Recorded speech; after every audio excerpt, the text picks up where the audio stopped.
The galactic sovereignty had ruled the known universe for 12,000 years. They had conquered over 800 species across 10,000 worlds.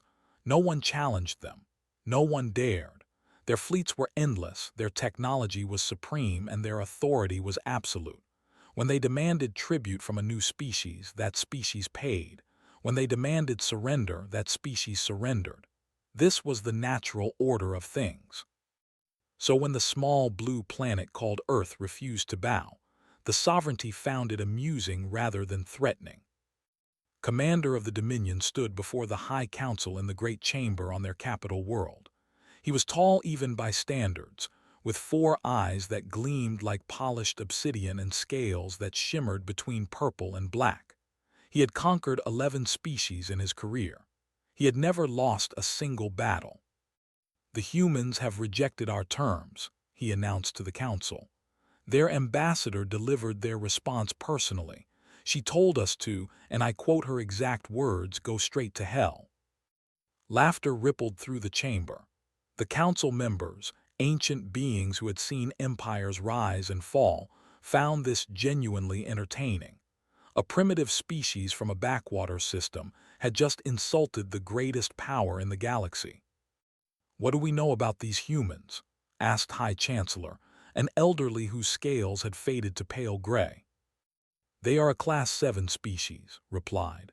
"Their planet has crushing gravity, a poisonous oxygen atmosphere, and extremely hostile native life. They achieved faster-than-light travel only 3 centuries ago. Their technology is primitive by our standards. They have approximately 800 warships." "And how many ships do you require to subdue them?" Made a gesture of casual dismissal. "I will take the Third Fleet. 40,000 vessels should be more than sufficient. I expect the campaign to last no more than 2 weeks." The council approved his request without debate. It was, after all, a minor matter, just another primitive species that needed to learn its place. 12,000 light-years away, Admiral received the declaration of war aboard the USS Valor while orbiting Mars.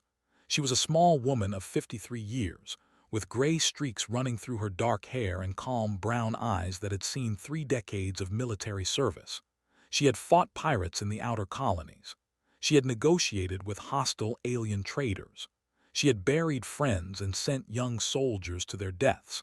Nothing surprised her anymore. She read the sovereignty's declaration twice. It was arrogant, condescending, and filled with threats. Humanity was given 7 standard days to surrender unconditionally. Failure to comply would result in the complete destruction of human civilization. "Charming," said quietly. She handed the document to her executive officer, Commander Danny.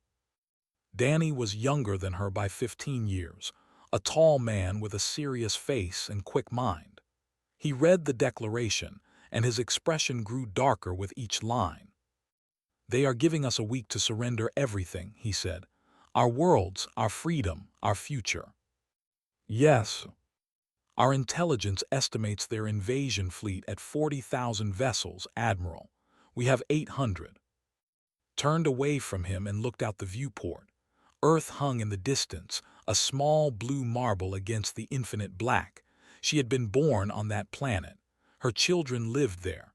Her were learning to walk on its surface. "Contact Fleet Command," she said. "Tell Admiral that I am requesting an immediate strategy session. We need every ship we have." "Admiral, the numbers are impossible. Even if we fight perfectly, we cannot win a straight battle."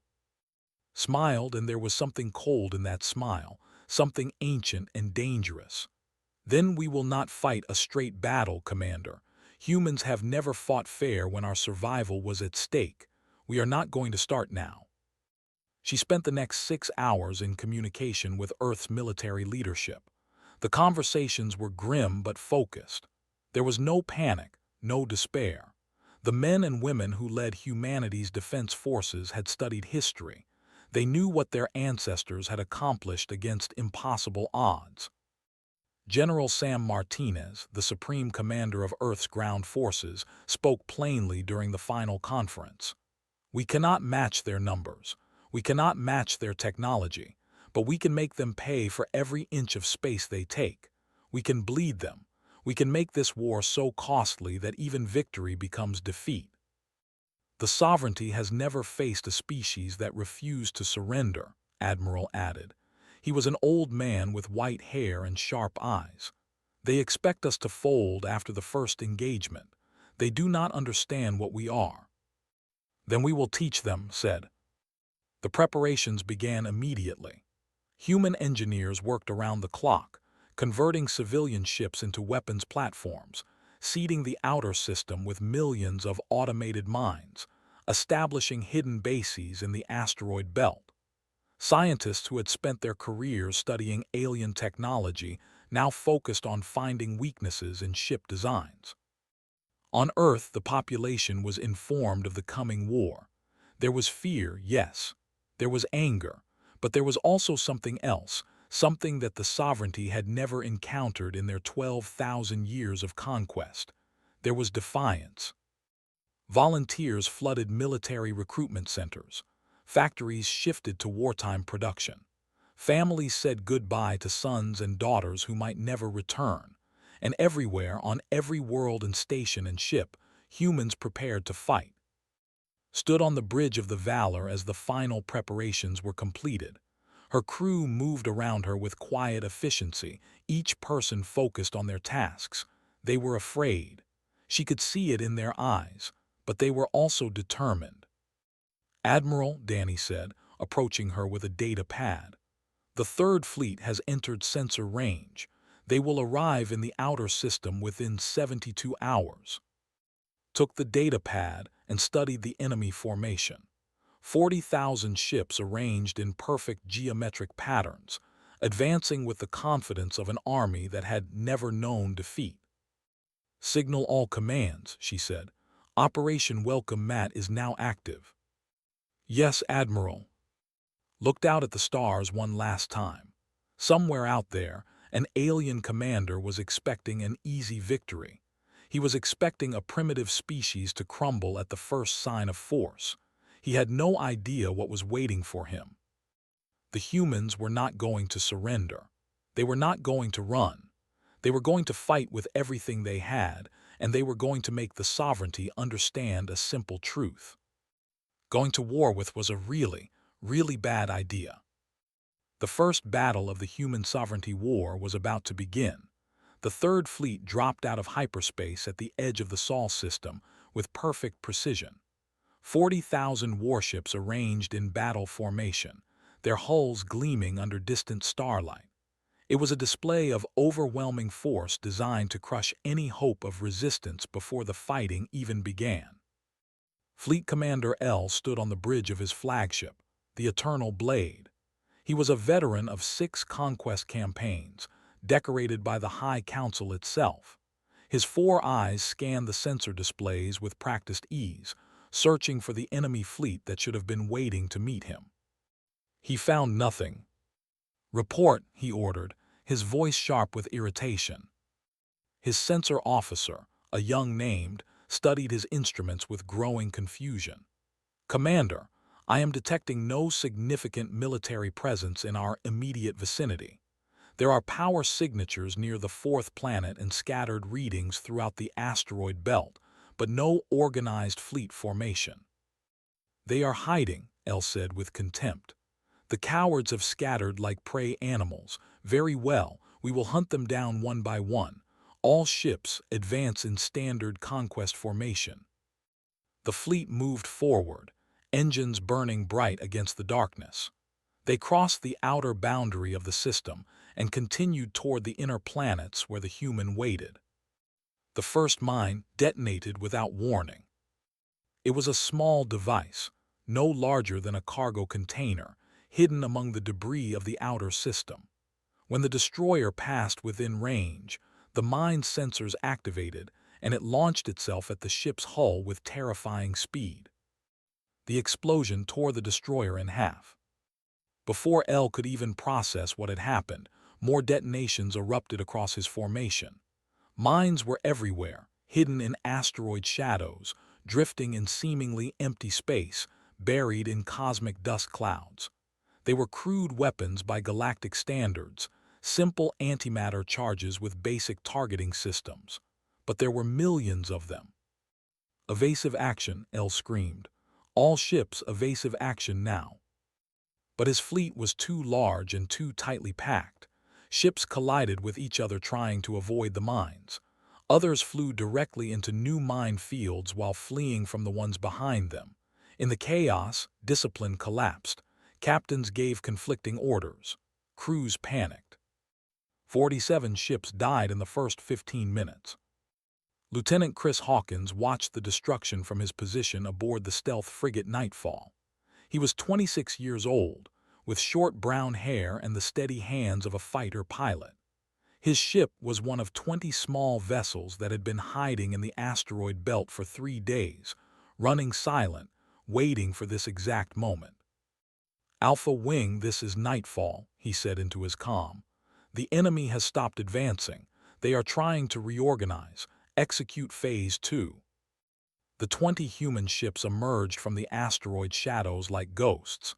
They had been painted black and equipped with heat-dampening systems that made them nearly invisible to sensors. They approached the enemy fleet from behind, slipping through gaps in the confused formation. Chris guided the Nightfall toward a carrier that was still trying to launch its fighters. His weapons were primitive compared to the energy beams they used. He had kinetic cannons that fired solid metal projectiles and nuclear missiles with simple guidance systems. But at close range, against an unprepared target, they were devastating.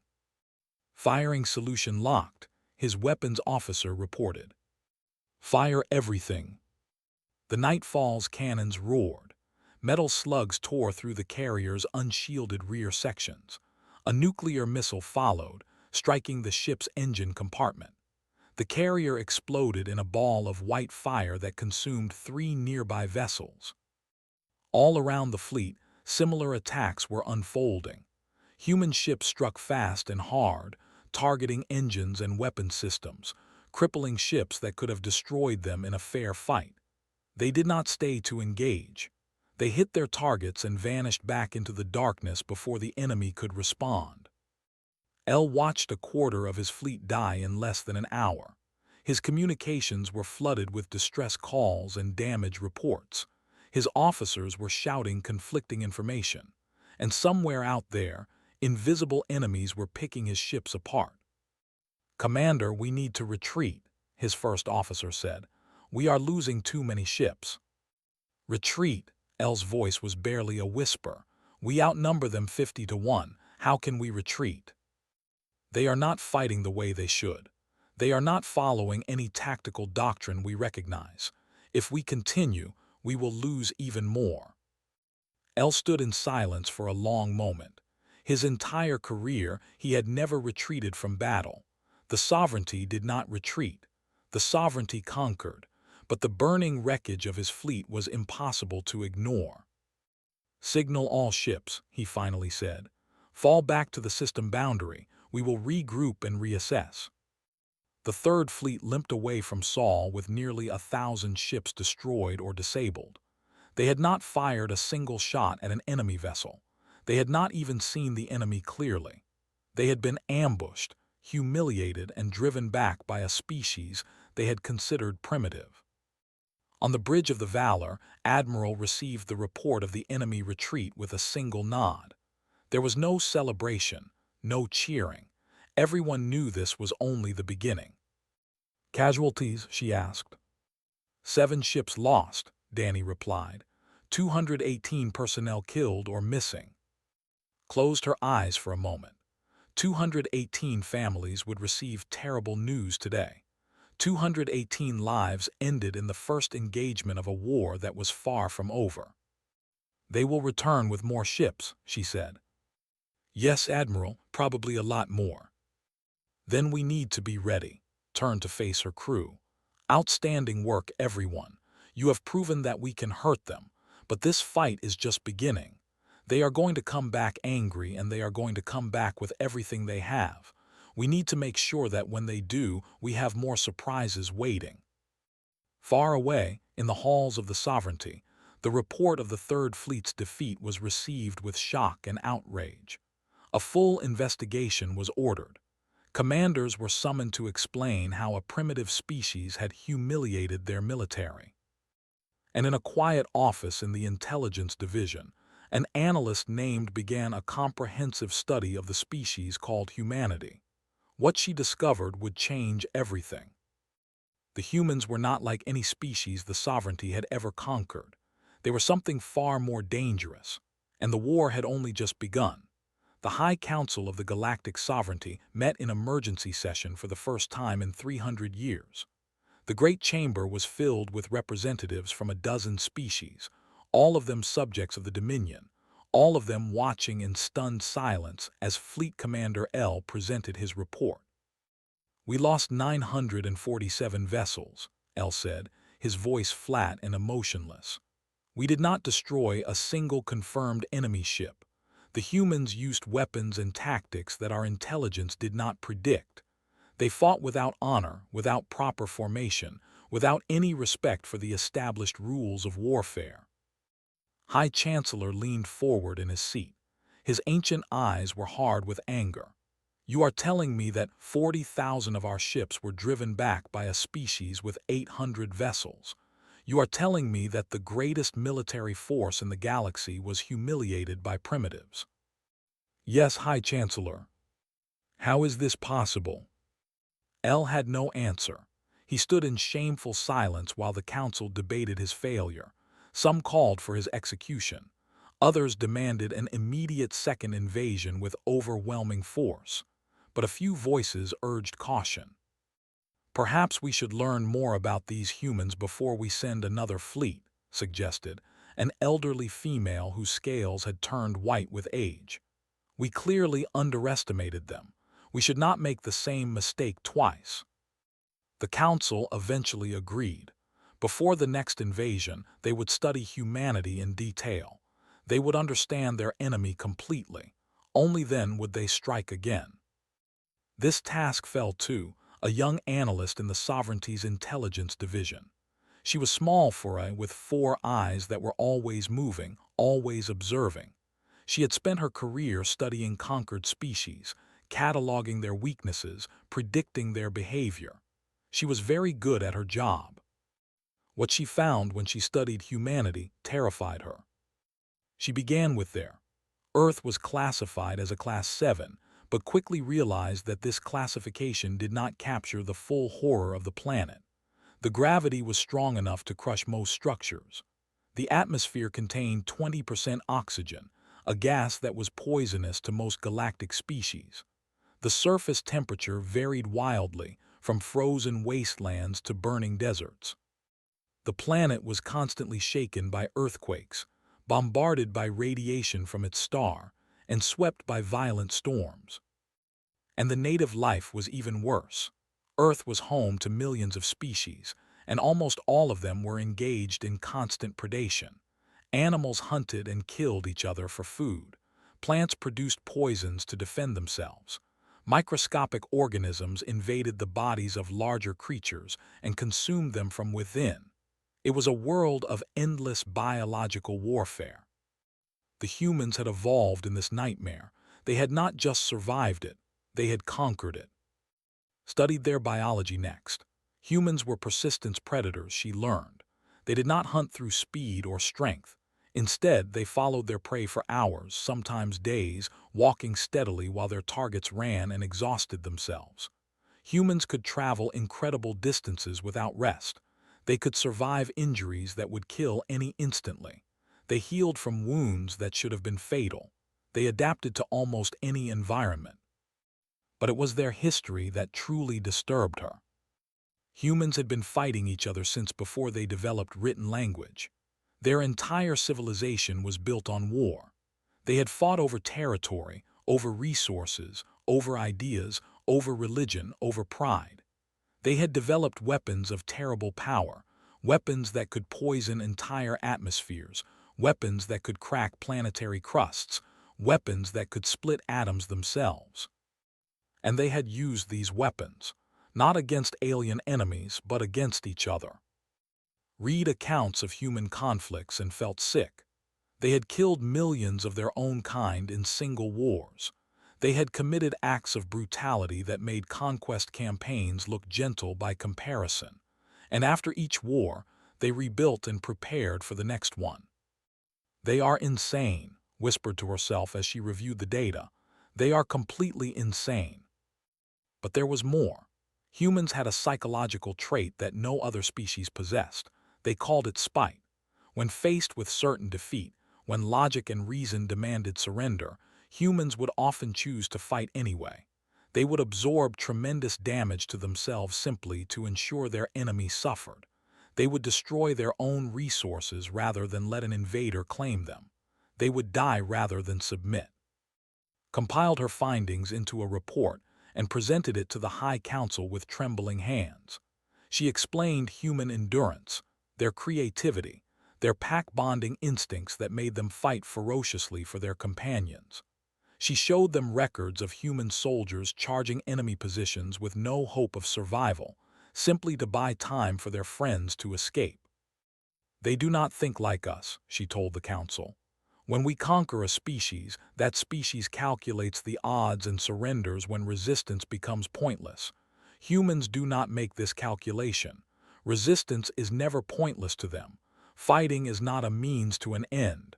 Fighting is the end itself. The council chamber was silent when she finished. "What is your recommendation?" High Chancellor finally asked. Took a deep breath. "We should negotiate. We should offer the humans a fair treaty that allows them to keep their independence. The cost of conquering them will be far greater than any benefit we might gain." Stared at her for a long moment. Then he made a dismissive gesture. "We have committed too much to retreat now.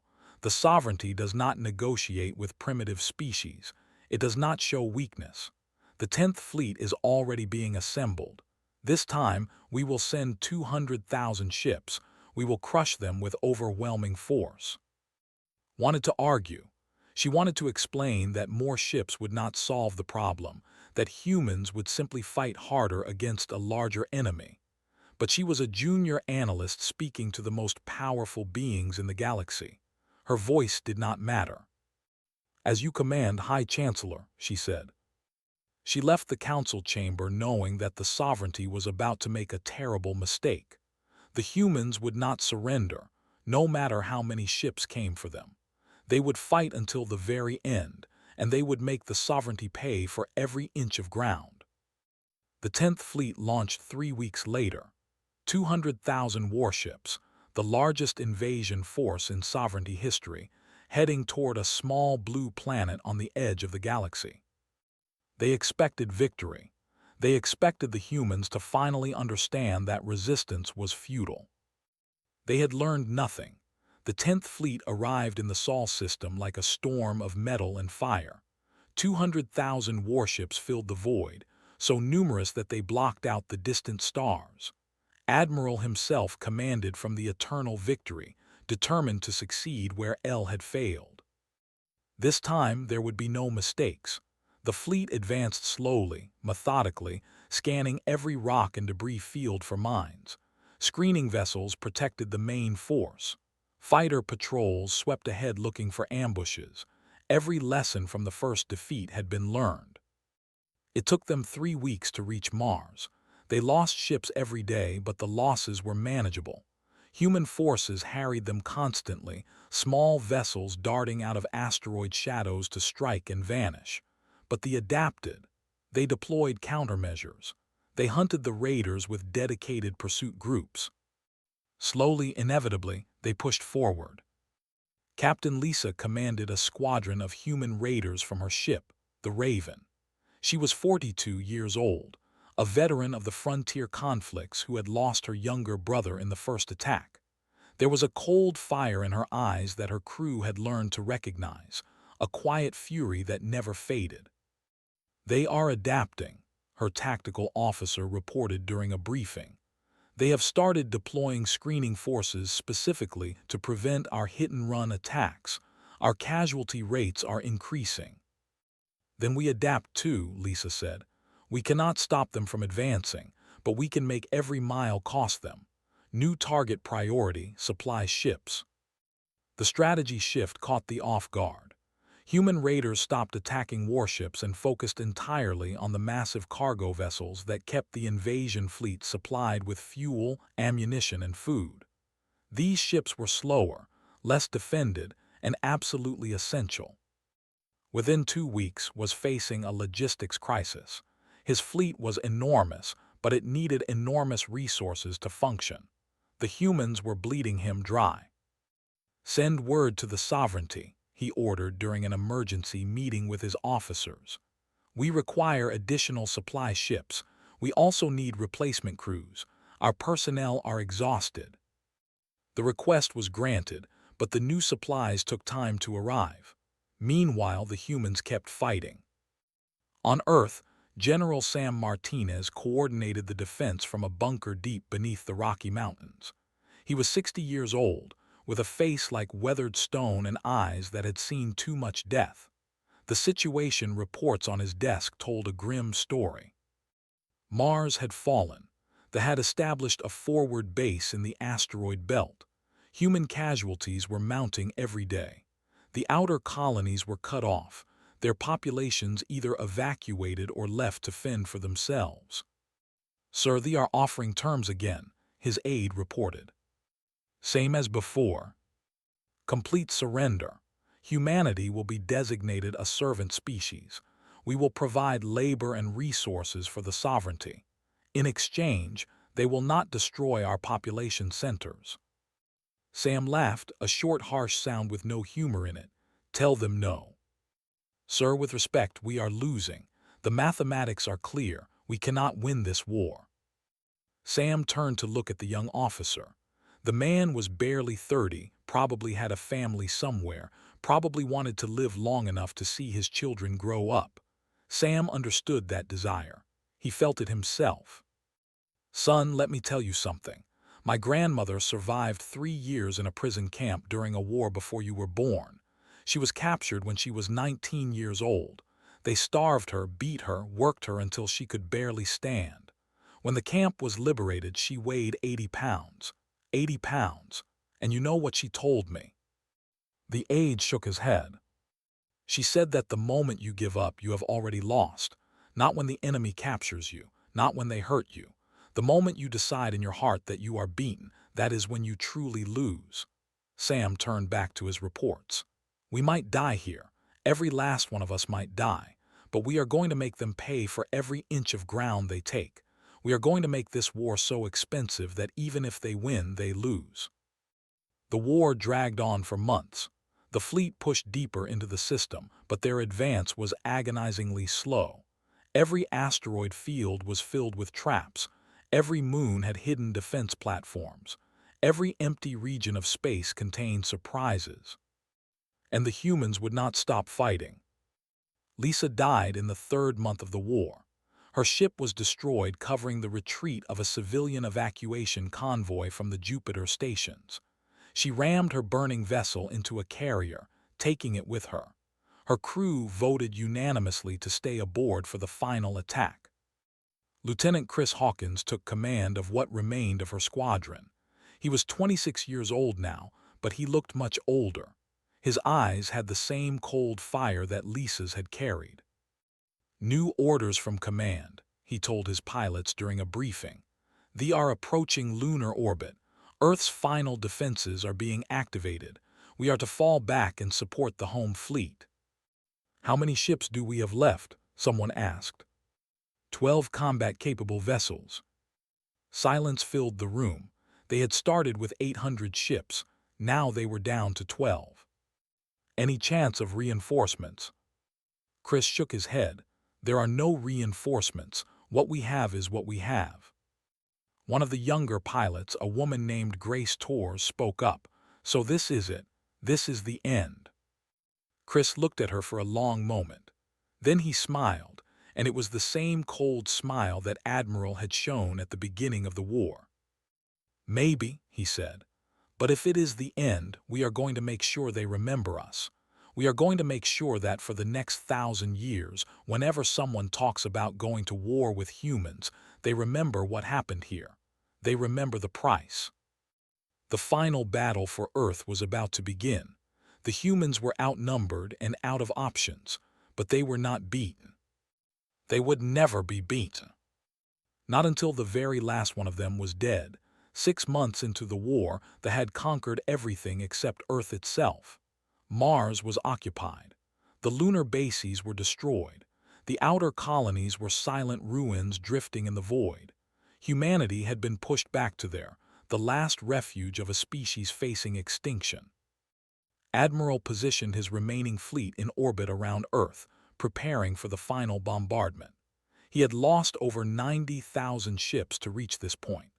90,000 vessels destroyed by a species that should have surrendered after the first engagement. His crew was exhausted. His officers were demoralized. The war that should have lasted weeks had dragged on for half a year. And still the humans refused to yield. Admiral stood on the bridge of the Valor, one of only 12 human warships still operational.